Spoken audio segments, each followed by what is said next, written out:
ANMR ನ್ಯೂಸ್ಗೆ ಸ್ವಾಗತ. ಸೂಕ್ತ ಭದ್ರತೆಯಲ್ಲಿ ಚಿಕ್ಕಬಳ್ಳಾಪುರಕ್ಕೆ ಕೋವಿಡ್-19 ಲಸಿಕೆ ಆಗಮನ. ಡಿಸಿ, ಎಸ್ಪಿ ಸಮ್ಮುಖದಲ್ಲಿ ಲಸಿಕೆ ಸುರಕ್ಷಿತವಾಗಿ ಶೇಖರಣೆ.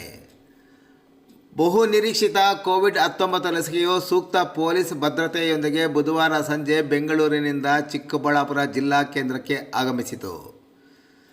ಜಿಲ್ಲಾಧಿಕಾರಿಗಳಾದ ಲತಾ ಮತ್ತು ಪೊಲೀಸ್ ಇಲಾಖೆಯ ವರಿಷ್ಠಾಧಿಕಾರಿಗಳಾದ ಜಿಕೆ ಮಿಥುನ್ ಕುಮಾರ್ ಅವರ ನೇತೃತ್ವದಲ್ಲಿ ಲಸಿಕೆಯನ್ನು ಸೂಕ್ತ ಭದ್ರತೆಯೊಂದಿಗೆ ಜಿಲ್ಲಾಡಳಿತ ಭವನದ ಜಿಲ್ಲಾ ಆರೋಗ್ಯ ಇಲಾಖೆಯ ದಾಸ್ತಾನು ಕೊಠಡಿಯಲ್ಲಿ ಸುರಕ್ಷಿತವಾಗಿ ಶೇಖರಣೆ ಮಾಡಲಾಯಿತು.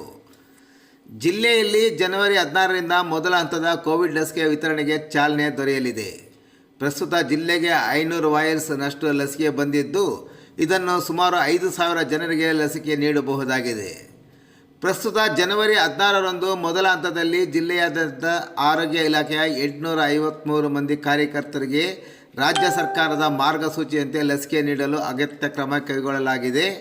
ನಂತರ ದಿನಗಳಲ್ಲಿ ಉಳಿದ 4,000 ಜನರಿಗೆ ನೀಡಲಾಗುತ್ತದೆ ಎಂದು ಜಿಲ್ಲಾಧಿಕಾರಿಗಳಾದ ಲತಾ ಅವರು ತಿಳಿಸಿದರು.